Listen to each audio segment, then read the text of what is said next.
Hi friends, welcome to Law Chat with Girija. This is your legal BFF, Girija Patel. Thank you for tuning in. I am so grateful for every single one of you for tuning in and listening, because this is what Law Chat is about. It's a place for you to be inspired, a place for you to gain some more wisdom and knowledge about your industry, but a place also where you can receive mentorship through storytelling. Thank you so much. Now, I know that before we walk into this next episode, whether you're tuning in through your iTunes or through other form of a podcast, or whether this is on YouTube, I would love for you to share this information with someone else, somebody who is your friend, your family, a colleague, somebody in your community, someone who can really be inspired by this as well and benefit from the information and from the stories that we're sharing with you today. Law Chat is to help the community, is to boost the community, is to inspire the community. And I want you to help me to do that. So thank you so much for that. Let's get started. Hi friends, welcome to Law Chat. As women, sometimes the dream to have it all seems far and daunting. Between our careers, motherhood, wifehood, and all the other hats that we wear sometimes, statistically, there's a natural tendency for women to put our dreams and our desires, our professions in the back burner. And I know it's hard, and I know sometimes it is sad, and we sometimes don't know where to go or how to find that job. Well, my guest today, Lesley Pyle, the founder of HireMyMom.com, has built a business just to serve those women that have desires to work, but in a space that they can thrive, in a space that's flexible, in a space that helps them manage those hats. I am so excited to have her because she founded Hire My Mom back in 2007. It's more of a boutique website where the goal is to help professional women find flexible, legitimate home-based work, while at the same time helping small businesses hire talented virtual team members and freelancers. Lesley has brought the worlds together with Hire My Mom, and I'm really excited to have her on Law Chat because even though this was founded in 2007, she is truly a pioneer in this space, and she is really helping this movement of helping other women connect with their desires to grow in their professional life since 1997. Lesley, it is such a pleasure to have you on Law Chat. Welcome. Thank you, Girija. It's my pleasure to be here. Right before we just had a small chat, and I think it is so neat that in 1997, when online businesses were just kind of popping up, maybe like I hardly got on the website, but to do like schoolwork or something silly like that. But it was, back then it wasn't a thing the way now today you just literally pick up your phone every time you're in the middle of nothing. So tell me, how was it back in 1997 and then in 2007 to start a business like this? Yes. Well, my whole reason for wanting to start a business, you have to kind of back up just a little bit. I had just finished my master's degree at the University of Stirling in Scotland on a scholarship from the Rotary Foundation. And I came back to the US just raring to go. Like, okay, now I'm set. I've got my master's. I'm going to hit that corporate ladder and I'm going to climb to the top. So my background was in marketing and PR. And I was super excited, as you might imagine, about starting that career. So I worked for about less than a year when I got pregnant with my first child.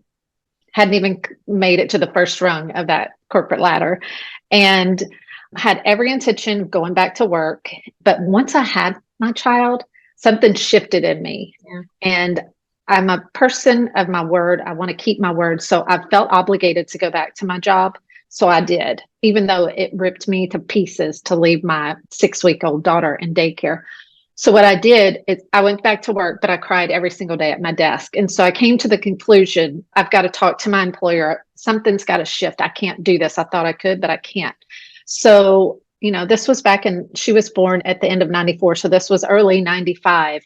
But they, when I talked to them, they were not open to any kind of flex time, work from home a couple of days a week, nothing, because it wasn't something that people did back then. No. And I think they were fearful that I wouldn't do my job. I'd sit on the couch eating, bonbons and watching TV.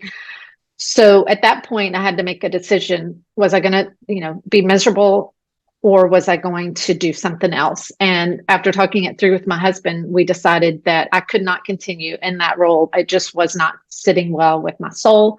And so I made a decision to quit, gave my 2 weeks notice, and then I was going to start freelancing. And this, again, was something not very common back then. Working from home was not common. So once I quit, we decided with our budget that we would have to cut a lot out, but then I would have to make the minimum I could make that we could still pay our house payment and that sort of thing was $500 a month. So I had this deep desire and motivation to make that $500. So, this is again before internet. So email and all that wasn't a big thing. So I actually picked up the phone and went out trying to solicit my services to people that I thought could use them. And I was able to get a few clients, make some money doing, anything communications related, newsletters, press releases, and all of that. And slowly built up that freelance business. And once I did that, that's what led me to start my first website back in 1997. And that website, I call it like a chamber of commerce online for moms who either worked at home or wanted to work at home. It was called Home-Based Working Moms. And so it became a membership website so that you could either join for free and have limited benefits, or you could join and pay a yearly fee and have more benefits. And so that's how I was able to expand my income, reach more moms. And, we did like a print newsletter back then, because again, email was not a big thing. So I had to mail out invoices for their subscription renewal, so everything was old school. So that I did that for about 14 years, connecting moms. Wow. We'd buy from each other. If one mom was a web designer and another mom was a graphics person, we would try to buy from each other and support each other and learn from each other. And so that's where the kind of beginning was for me, as far as, reaching moms, helping moms create a flexible work at home lifestyle way back before, this remote work was such a common thing.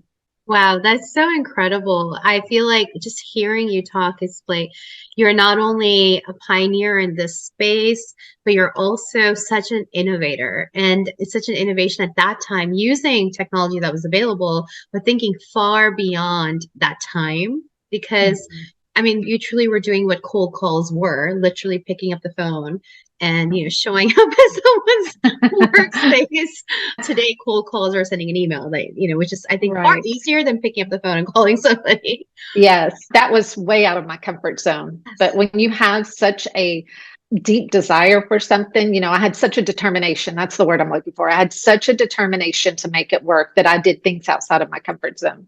Exactly. And I feel like, that just from hearing you, your determination was sparked also by the need for that financial need. But then was it also a spark of fulfilling something for your personal self also at the same time because of your education? Because that, just because we have kids, our education doesn't go away, because we were definitely clearly very motivated people beforehand. And just, kids, of course, shifts the attention. So is that also there where you're fulfilling that desire as well? Right. Because none of us like to fail. Right. And I think, kind of put a lot of weight on my own shoulders because I was a first generation college kid, finished my bachelor's on my own without any support or help from anyone other than me, student loans and all that. And then to get a scholarship to get my master's, I felt like I had to kind of prove myself a little bit, in that I wasn't, not that I looked down at all upon stay-at-home moms, but for me, I wanted to use that. And I was excited about a career. It wasn't something that I felt like I had to do. I wanted to do. I truly wanted to see what I could do with, the education that I had, the motivation I had growing up with, meager beginnings, blue collar mom. I lost my dad when I was 13. So we did not have a lot growing up. So I was motivated to do more. Wow. It's just incredible. And I feel like, just from what you were also saying, that stay at home, this is not about why are you a stay at home mom? That's definitely a choice. And that's definitely a very hard choice to make because it's not easy being a stay at home mom. Right. I did it for 6 years because I wanted to and I could. And it was such a privilege to be able to do that for my children. But at the same time, there was a sacrifice that I made, even though it was a known sacrifice and it's something I chose for myself. But definitely coming back into the workforce, you feel a setback of experience, you feel a setback of, confidence also at times. And so for those women out there that, whether they choose to or the circumstances are, where they are not able to work at the time, how would you help them, or what would you say to them to help them even take that first step? Yes. I think they have to remind themselves that they have a lot of soft skills that transfer well into remote work, especially, administrative type roles, because when you are a stay-at-home mom, you do a ton of different things. You're using your skills in a lot of different ways. You're organizing, you're coordinating, you're having to keep up, manage a household and kids and schedules and groceries and supplies and all of that. So they forget that they have a lot of skills, and those skills are worth a lot because you don't have to necessarily have recent work experience to be a great employee or contractor. In fact, I had just coincidentally a lady that lives across the street from me joined. I didn't even know she was signing up. And she had been a stay-at-home mom for 17 years. So her youngest had just gone off to college. So she was ready to find something to do with her time. But she had that 17-year gap where she had only done some volunteer work and a little bit of part-time work for a short season. But she used those soft skills and she showed confidence in her interview, and she ended up getting the job. I know there were other applicants that had recent experience, but it just proved to me that if you can do your resume in such a way that you highlight your soft skills and you go into the interview exuding excitement and confidence, and I can do this, then you'll have a lot better opportunity of getting hired. She proved my point. Yeah, that's such great advice. A lot of times we take our lack of experience time as a negative, but you're right. In that process, you're molding and you're building in so many other skill sets that you didn't even know you had. Just from my own personal experience, I was helping with the marketing aspect of my husband's business. And I was also chairing and sitting on boards of many different charitable organizations. I just got so much exposure to the creative world. I got exposure to the philanthropic world as well, but then also building marketing plans and things like that, which I'm like, I didn't go to school for this at all. Yeah. I mean, I did business undergrad, but it was finance and accounting. And so it was just it was fun because I was able to expand myself in spaces I didn't know even existed for myself. And I think you're right. Like, if you can highlight that and bring that to the table, it just shows, again, a lot of flexibility in that person as well, and diversity in their soft skills. Right, exactly. And I also always tell them, go out and learn a little bit about the most common tools. And we have this, in our blogs and courses and stuff, like Asana, Slack, Trello. You don't have to be an expert in those as long as you've, done some basics, downloaded it, kind of fooled around with it, gone to YouTube, then you can put on your resume that you have a basic understanding of those tools. And that, again, is something that, especially in the small business world that Hire My Mom is involved in, that's a very important thing that a lot of business owners are looking for, because all of this is remote work. So there's a lot of project management type tools that are used to keep everybody on track. I hate to interrupt this awesome conversation, but I have to stop and talk with you about the number one thing I'm asked about by entrepreneurs: contracts. They're vital to any business relationship and to protect your business. But I also know that entrepreneurs, especially when you're starting up, money is tight. But I would never want you to compromise on a strong legal foundation. So enter yourcontractbuddy.com, a website created by me with contract templates created and drafted by me and fellow industry partners. They're ready to use and easy to plug in immediately. And they are not restricted to any specific state. So yourcontractbuddy.com is sponsoring this episode, and you and your listener can get 10% off right now with code LAWCHAT. Yes, you heard me right. 10% off right now with code LAWCHAT. And now back to our awesome conversation. Gosh, that's such a great advice. Just keeping up with what's going on in today's world of technology and software tools out there. Because as a business owner, and I'm sure many other business owners, you do not want to dive into something you don't know about and spend time there. And B, rather just give to someone who's better at it. So right. If you become that person, please come to me. Right. Exactly. That is so true. Just to rewind a little bit, I would like to know, as you were building, you were definitely in a space that was still uncharted, maybe uncomfortable for a lot of people too, because it just seemed very out there in the space of the virtual world and online and internet. What were some of the challenges that you had growing your business and essentially also making it legitimate in the sense of this is okay to be online and you're going to be okay too. Right. Yes. So my number one, as I mentioned earlier, my background was marketing and PR. So I did not have a business, per se background. My coursework was under the umbrella of communications.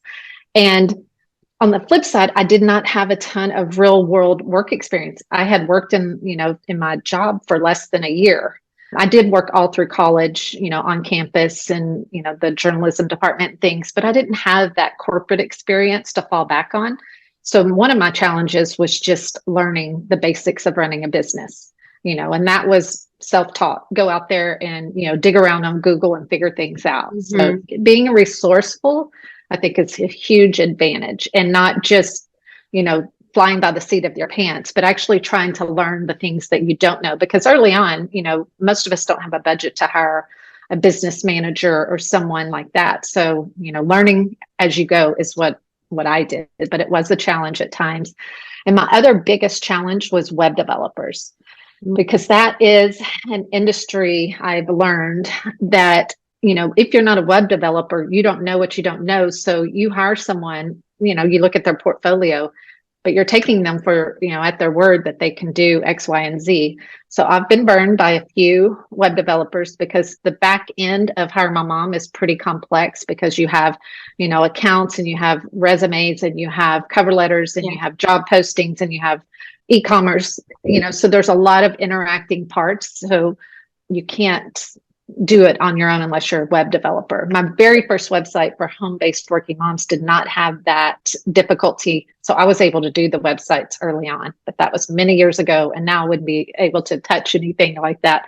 So that's been a difficulty in finding honest, reliable, affordable, because some of the quotes I got were in the six figures, and again, as a small business owner, spending six figures or close to it on a website was out of touch for me. So that's been a challenge. Gosh, you're, this whole web developer, you developed your entire back end then. It's not something that was already kind of pre-existing and then you added some, moving parts to it. So you developed your entire software in the back end. Well, the first Hire My Mom website was completely custom, and that company was awesome. They ended up transitioning into another area and were letting go of the web development side of their business. So that's when I was pushed back out to find another company. And that's when things went awry, because the company I hired, that was actually based in my own city, because I'd been burned before, I was like, I'm going to go meet face to face and interact with these people before I send them money. But again, I was led astray. They ended up sending my website off to another country to do, and it just was a big mess. So when I had somebody review it, they were like, yeah, your website's basically walking on crutches. You need to, start over. So yeah, it's not been fun. Yeah. And truly that is such a headache, because that is generally a space that is literally meant for experts. And since, like, for me also, I would definitely defer to somebody who is an expert, and I don't have any working knowledge in it either. And so definitely you're doing this out of word of mouth, or you're doing this just truly out of a complete trust in someone.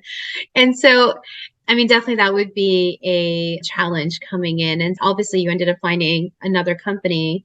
And what were some of the things that you made sure that you didn't fall into the same trap? So what were some actions you took at that point? Well, I don't know if it was God designed or what, but the guy who originally developed the site that I said did a great job, I ended up going to my holistic doctor, and his wife worked there.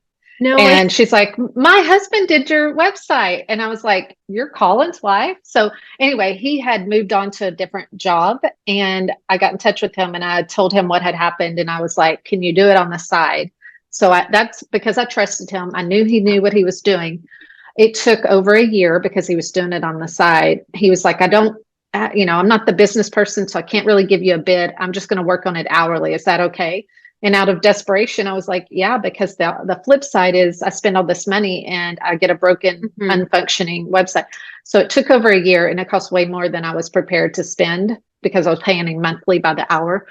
But, at that point, that was the best I could figure out to do. So. And also your entire business runs on it. It's not just like a place where you're just. It's not like I have a store. Yeah, Yeah. it's not just a marketing spot. It's literally that is your storefront, that is your interactive phrase, everything is Yeah. there.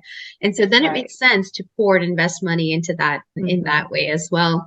Right. Thanks for sharing. I think, a lot of us, if we're building our own businesses, these are absolutely normal issues that happen, and they're far more recurring than we think they are, especially in today's world, if you need to have a website. And so Right. just even building a simple website can be daunting for me. So, I mean, Right. yeah, and I'm in the middle of trying to add more innovation into my own business, into the different various things that I'm doing. And for me, finding somebody to do that is part of the biggest struggle at the moment too. So Yes. Yes. I feel your pain. I know. So now, like, just let's talk a little bit more about Hire My Mom. And, if someone wanted to join, what is the process? And then what are some things that they need to prepare on their end in order to be a little bit more confident as they're walking into Hire My Mom? Right. So I'm going to speak to the job seeker side because obviously we have Yeah. two audiences, the small business and the job seeker.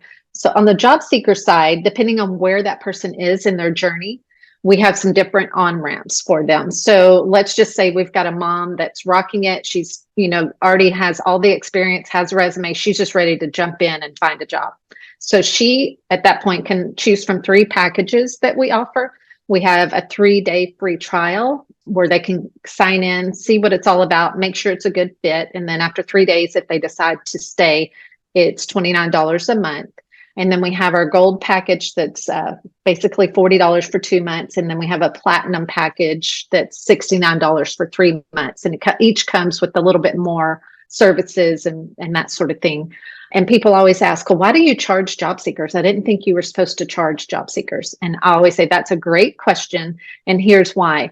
We have several different reasons. One is it keeps out a lot of people that aren't serious job seekers. So when I've been told when a business posts on some of the big websites, they're inundated with hundreds and thousands of resumes. And a small business owner does not have an HR department. They're reviewing resumes themselves most of the time. And so for them to get, not like one person told me they got 900 resumes in 24 hours. She was like, I can't even begin to go through that. So she moved over to her job to Hire My Mom. And if I remember correctly, she got like 30 or 40 resumes. So she was more easily able to go through that amount. So that's one reason. Another reason is we also, when these employers are going through there, they don't want it to be intimidated. So we are able to get more of those small businesses to post jobs with us because they aren't, overwhelmed in that regard. We don't take any commissions from the job seekers. So on some of the websites, if you're hired, you're paying 10 to 20% of each and every paycheck back to that website. And that's how they run and make money to run their business, where we just charge the one-time upfront fee. So we tend to get more serious job seekers, but we also are not taking any money from you or the business owner once you're hired. So that's our two primary reasons for that. And we make it a very low entry. This isn't, extraordinary fees that we're charging. We just want to, like I said, keep our job seeker pool smaller, but not charge these moms. Okay, so the other on ramps, let's say this is a mom and she's been staying at home or she just doesn't have a ton of experience. We do have a course that we've created called Cultivate, and it's to fast track your work at home career. And it's 8 modules, and it really helps you go through and figure out what it is you want to do. If you're not sure, we have 2 HR specialists that we have modules that revolve around their expertise on cover letters, resumes, interview skills. We also have a module on budgeting if there's, if you need to look at your budget in order to make the transition to working from home.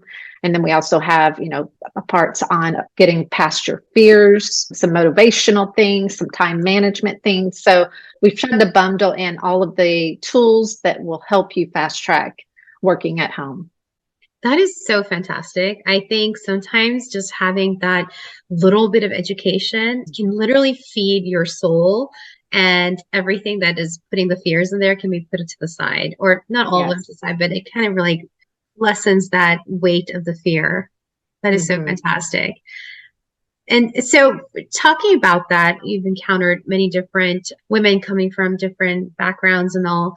What are some of the biggest reasons that women have had a hard time, in your opinion, just moving forward and taking that leap and running after what their heart is desiring, or their desire to just be something beyond a mom and a wife or a caretaker? Right. Yes. And I think we've determined that there's four primary things that stand in their way. It's money, time, motivation, and fear. And so we try to address all of those in our course, but also we have a Facebook community where we try to encourage whether you're a subscriber or you're just checking us out, or you're just looking for a community of moms who want to work from home or who are working from home. And so money's typically a big one. And, that's where the budget piece for me came in, because we could not afford for me to work from home. But we took a hard look at our budget way back then, and we got rid of one of our cars. So we became a one-car family in those early days. And that one car we had did not have a car payment. So that was huge. We cut out cable TV and every bill that wasn't a necessity back then. And then we cut our food budget. So we had put ourselves through college. So we went back to living like we did in college and eating a lot of ramen noodles. And, we didn't go out for dinner. We didn't go have an ice cream.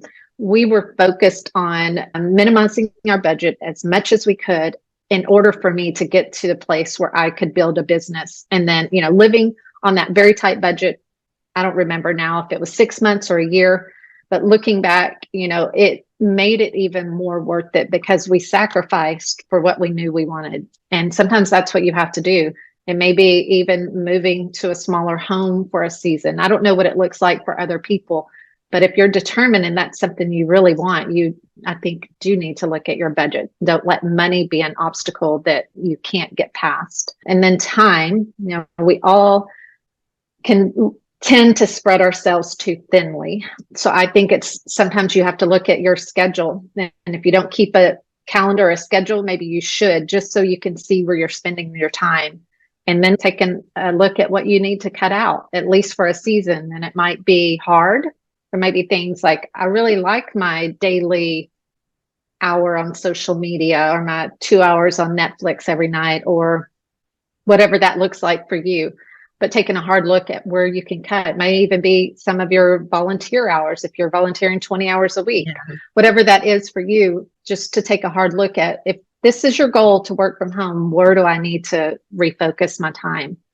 And then, of course, fear. We can all struggle with fear and motivation. So, looking at where the root of that fear is, and is it legitimate? Is it imposter syndrome? And then looking for tools that can help you overcome that with a podcast, books, support group, a coach, whatever that might look like. And that can kind of also translate into the motivation piece, I think, overcoming your fears and finding that motivation.